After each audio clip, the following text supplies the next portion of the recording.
Sunday எல்லாம் படித்து கழிச்சிட்டு திடீர்னு ஒரு படத்துக்கு போனால் நல்லா இருக்குமே அப்படின்னு தோணுச்சு. இவர் சரி வா கிளம்பி போகலாம் அப்படின்ட்டு தேட்டரில் எங்கேயுமே வந்து டிக்கெட் கிடைக்கல. ஜுராசிக் வேர்ல்டு படத்துக்கு காஸ்மோன்னு சொல்லிட்டு பீலமேட்டில் இருக்குது, அந்த தேட்டரில் தான் கிடச்சிச்சு. சரின்னு நிலாக்குட்டிக்கும் இப்போல்லாம் டிக்கெட்டு 4 டிக்கெட் புக் பண்ணிவிட்டு கிளம்பிட்டோம்.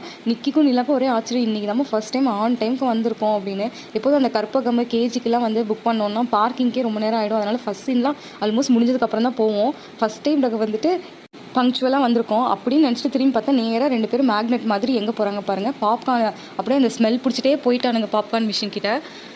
இருடா இன்டர்வெல்லில் வாங்கலாம் அப்படின்னு பார்த்தா முடியாது, எனக்கு இப்போயே வாங்கி கொடுங்கன்னு சொல்லிட்டு வாங்கிட்டானுங்க. சரி இப்போயாவது வாடா அப்படின்னு சொல்லிட்டு டோர் ஓப்பன் பண்ணலான்னு திரும்பி பார்த்தா ஆளை காணோம். என்னென்னு பார்த்தா ஃப்ளேவர் மிஸ்ஸிங்காக பாருங்கள். கரெக்டாக மணி 6:30 வேறு ஆயிடுச்சு, போட்டுருவாங்கடா அப்படின்ட்டு உள்ளே போனால் ஒரு காக்கா கூட இல்லைங்க. என்னடா தப்பான தேட்டருக்கு எதுவும் வந்துட்டோமா அப்படின்ற மாதிரி இருந்தது. அதுக்கப்புறம் கரெக்டாக தான் நம்ம வந்திருக்கோம்னு சொல்லிட்டு சீட்டு பார்த்திங்கன்னா எங்கே வேணால் உட்காந்துக்கலாம் போல், காலியாக தான் இருந்தது. ஒரு கிட்டத்தட்ட ஒரு 20 பேர் தான் இருந்திருப்போம்னு வச்சுக்கோங்களேன். பட் நல்லா தான் இருந்தது, ப்ரைவசியாக இருந்துச்சு, ரொம்ப கச்சன்னு இல்லாமல். திருப்பி பாருங்கள் இன்டர்வெல்லில் மீண்டுமான்ட்டு நாங்கள் வந்துட்டோம். எல்லாத்தையும் கை கட்டுறானுங்க.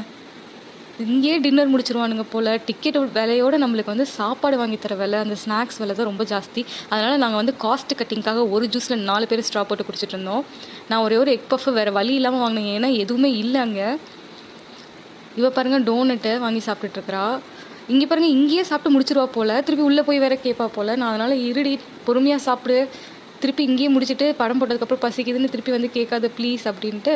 இவன் பாப்கார்ன் 2 வாங்கினான், இவருக்கு ஒன்று அவங்க அப்பா கொண்டுன்ட்டு. உள்ளே உட்காந்துட்டு இங்கே பாருங்கள் சந்திரமுகி ஆட்டம். அப்பா ஸ்வீட்டு பைத்தியவங்க சரியான நீலாக்குட்டி. ஒரு வாய்க்கு கொடுக்கலையே, வேணுமாமான்னு கூட கேட்கல, பாடு உட்காந்து சாப்பிட்டுட்டு இருந்தா. சரின்ட்டு நம்ம வேலையை ஆரம்பிப்போன்னு நானும் அந்த பப்ஸை கொஞ்சமாக சாப்பிட்டு நிமிந்து பார்க்குற படமே முடிஞ்சு போச்சு. ஆக மொத்தம் நாங்கள் படம் பார்க்க வந்தோமா இல்லை சாப்பிட்றதுக்கு வந்தோமான்னு கடைசி வரைக்கும் எங்களுக்கே கன்ஃபியூஷனாக இருந்துச்சுங்க. பை டூடல்ஸ்.